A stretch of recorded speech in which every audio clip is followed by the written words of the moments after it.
Welcome to the Hair of the Dog podcast. I'm Nicole Begley, and today we are talking with Mandi Pratt from Greyboy Pet Portraits about how you can add unique handcrafted products to your lineup. Stay tuned. Welcome to the Hair of the Dog podcast. If you're a pet photographer ready to make more money and start living a life by your design, you've come to the right place. And now, your host, pet photographer, travel addict, chocolate martini connoisseur, Nicole Begley.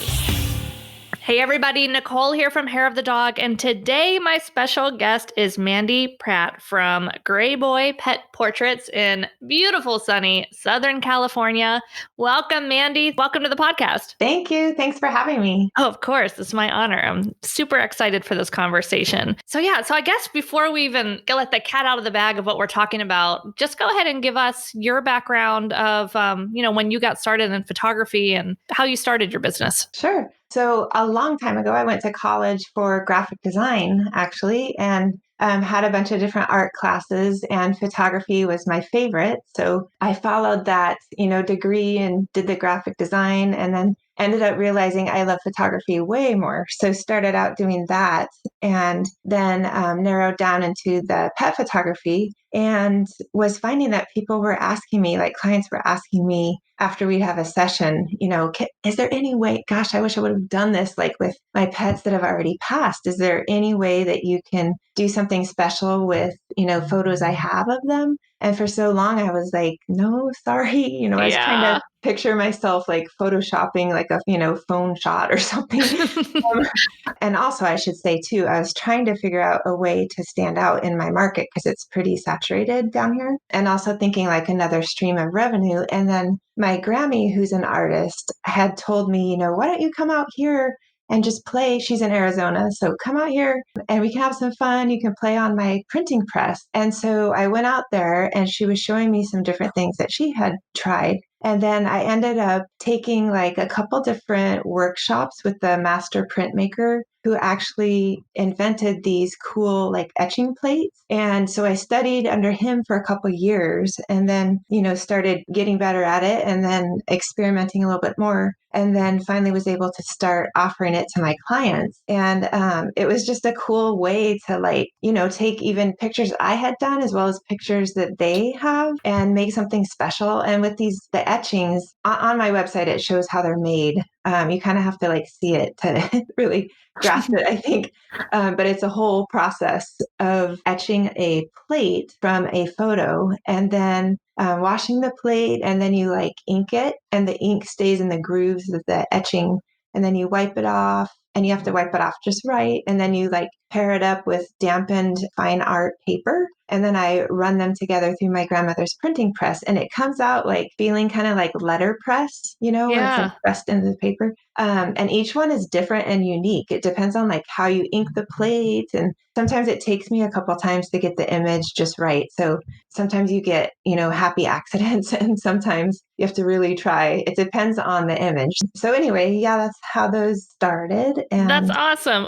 How long ago did you start your business or your interest in photography after college? When did that start? Oh, let's see. So it was back in I think it was 2008. And then by 2011, I was just offering the pet photography. Yep. And then by 2015, the etchings came into play. Nice. And at this point, you've basically taken your business from pet photographer to now providing these amazingly unique products for the general market and for other pet photographers, right? Mm-hmm. Yeah. And then we developed the wholesale and affiliate program for pet photographers because I had, people asking me about it because it's like a perfect way to pair a beautiful image with, something that's printed with ink, and it's just, cool. And sometimes I end up hand coloring a little bit of them. I just did the cutest little Chihuahua that had unfortunately passed, but it had this cute picture and had this big red bow. And so I told the client who was gifting it to their friend, is that okay if I just hand color the bow? I think that would make it look so cute. So it kind of made it, pop a little bit. And just made it look more adorable because that dog was Yeah. so cute. Oh, that's awesome. Yeah. When we were just chatting before we got started, and you said something that totally just clicked in a way that had not clicked before, and that we have all these beautiful products in my pet photography business, different wall art, things like that. And, there's not really anything you can do when people ask, oh man, I wish I would have done this for my pets in the past. I wish I could, can you do anything with this? Right. Short of unless you do a lot of digital painting, then yeah, you could take a snapshot and make a beautiful piece of art with it, something like that.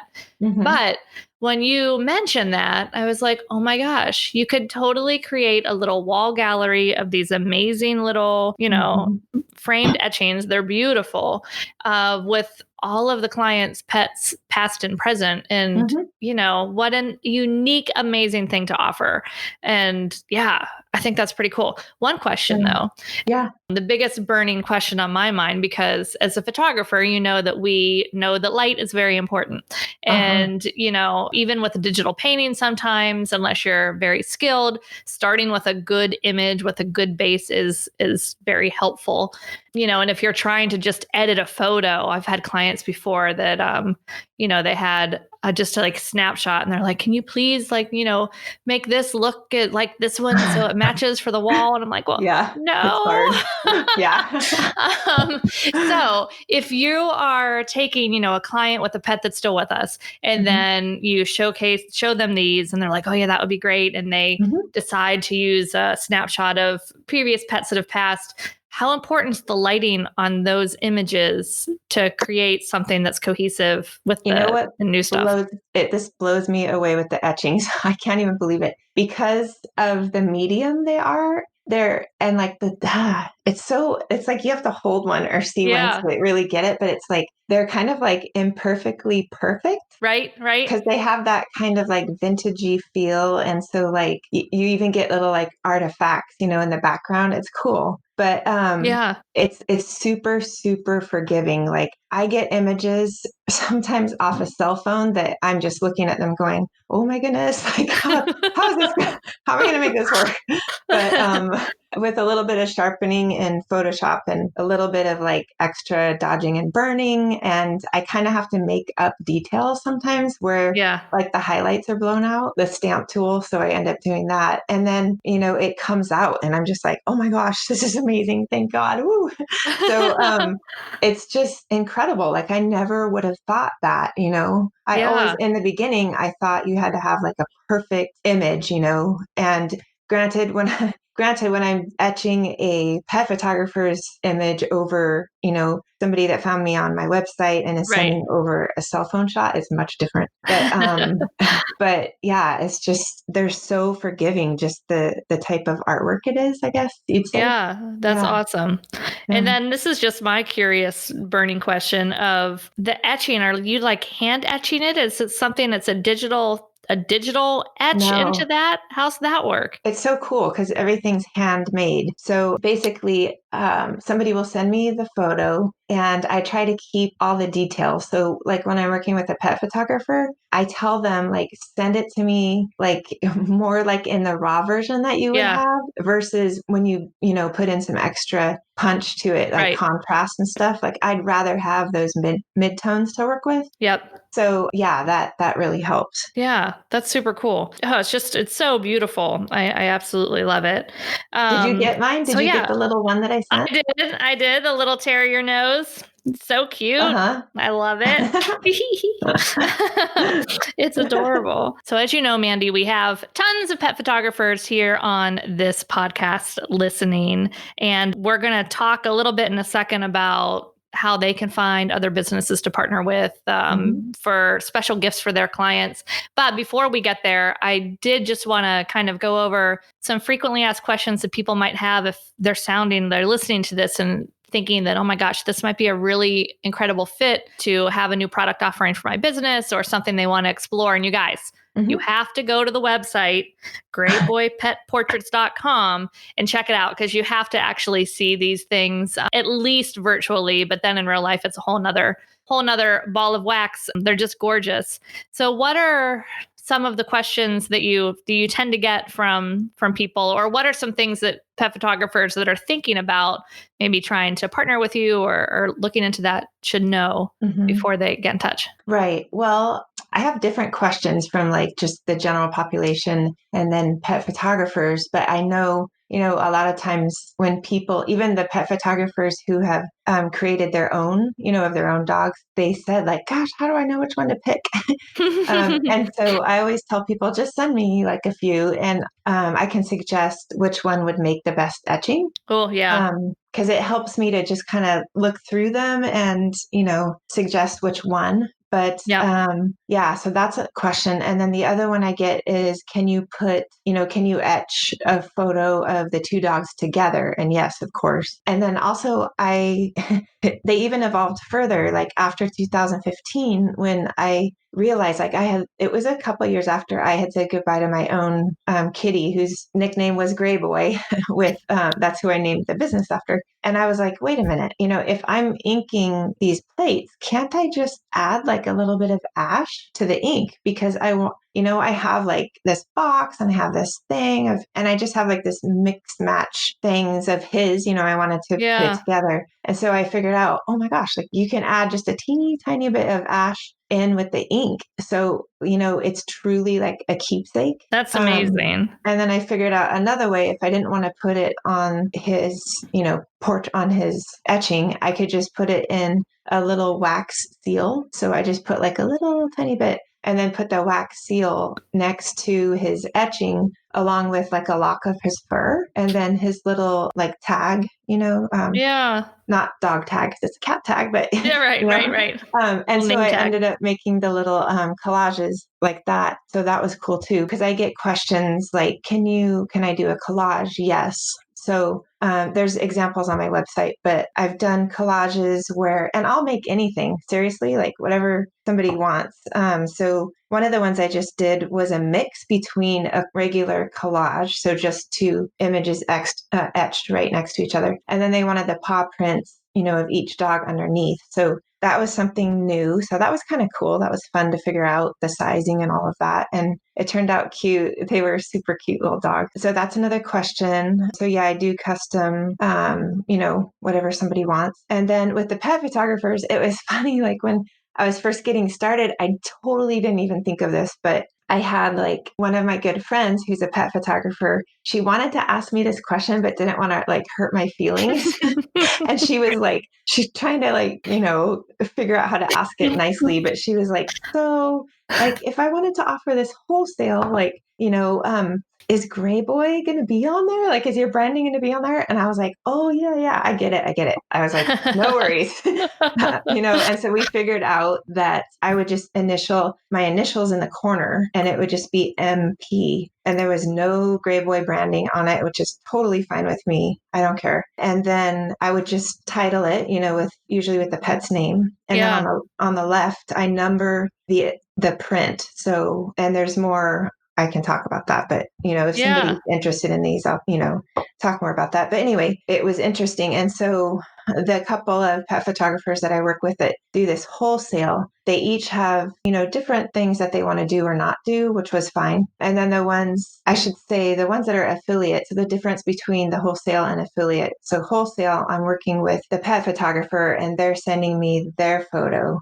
Yeah. And then I've, given it to them for a large amount off so then they can resell it however they want to. And there's no Greyboy branding. So, they can, decide whatever they want to price it at. And then with the affiliate, they're not involved with the photo at all. So they're basically just sending me the client and then the client's giving me their photo. And then the pet photographer gets, some affiliate feedback to them. So for sending the client to me. Yeah, that's fantastic, which is a great way when, people contact you with, is there anything I can do with these, old images that I have? It's a nice service to them. And oh my gosh, you guys, these are so beautiful. Thanks. Awesome. Yeah, no, that's great. And that's a good difference between the wholesale and the affiliate program too. So people can, kind of do what works best for them. Yeah. take us back, Mandi, maybe towards, when you were still in the pet photographer world, and maybe, help give some people that might be in those same shoes some advice of how to even, kind of get started looking for different things or making connections or just figuring out like what they can do to offer something special for their clients that are in, tough situations. Sure. Yeah. If they wanted to figure out something special or handmade, to add to their product offering, I would suggest going to Etsy and finding somebody. Let's say if you're in the United States, you could go and find somebody within the US. I do help pet photographers that are outside of the US. It just costs a little bit more for shipping, of course, but you could find somebody off of Etsy. Or it's fun to go to local like art walks. Of course, during COVID, it's a little bit different, but right. Normally everything is. Exactly. But normally, you could attend one of your local city art walks and do that. Or, of course, you could Google your town and then maybe pet artist or just artist, or there's different ways to look around. But yeah. That's awesome. And then making the connection with them. I think some people might get a little nervous of like, oh gosh, I don't know what the artist's expectation is going to be, or if they're going to be willing to work with me. So then they just kind of shut down in this fear of what if, they're going to say, no way. Like, I can't do that. But a lot of times photographers and artists can make these beautiful relationships. So is there any potential pitfall that people need to be worried about? I'm a big believer in like, the worst they can say is they're not interested. They're not going to like, go kick your puppy. So like, it's going to be okay. And often they're going to be pretty excited about it because, you can set up a win-win situation with them. Yeah, I would just approach them by saying, hey, I notice your artwork wherever and love it, and then tell them what you do. And ask if they've ever, worked with another artist and collaborated, and then just see what they say. Yeah. That's perfect. That's a great way, guys, to also touch base with new marketing partners. I know everyone makes this a giant thing, but it really is just talking to another human, which, maybe is not face-to-face in the time of COVID, but can be virtual or from a safe 6-foot distance with the mask. Crazy. No, that's fantastic. And there's so many great things that we can do to think outside of the box. Cause I think a lot of us too, and especially when we're starting out, cause we don't know, and we're just like taking in all this information and we see, okay, I need to do X, Y, and Z. I need to offer X, Y, and Z. I need to do price like this. I need to do this and this. So you're learning all these things. So, that becomes kind of overwhelming and you're focused on that. And then you start to get a little bit more comfortable. And I think there's this whole big world of possibility out there that a lot of people just never really take the time to really explore because they just look at, this is what everybody does. This is just what we do.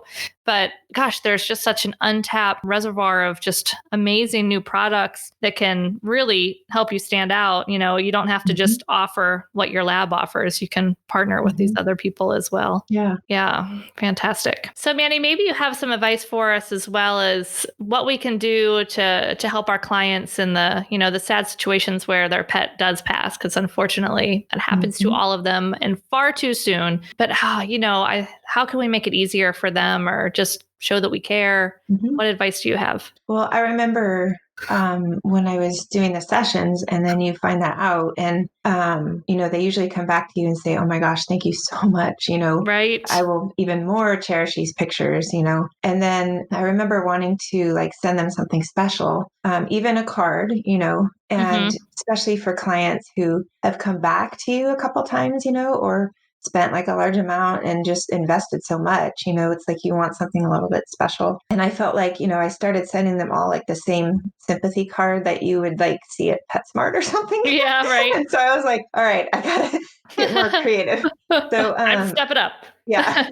So I found this company called Dog Speak. I think I found them at the Vegas convention. I've not heard of them. Yeah, Dog Speak Boutique, I think is their name. But anyway, they sell sympathy cards that they created. So they wrote the words and stuff. So they're unique. So I Oh, found nice. them, and then I was able to order like a stack of them. So I have them on hand, and I would use those. But then I also found some brochures through Sarah with Joy Session. Mm-hmm. And she worked with a grief counselor and created those. And so I bought some of those from her to hand out and stuff in with the card. And then also with the etchings, I figured out, I wanted to have like a more affordable option for people who didn't want like a custom etching, but wanted just like something quick to just,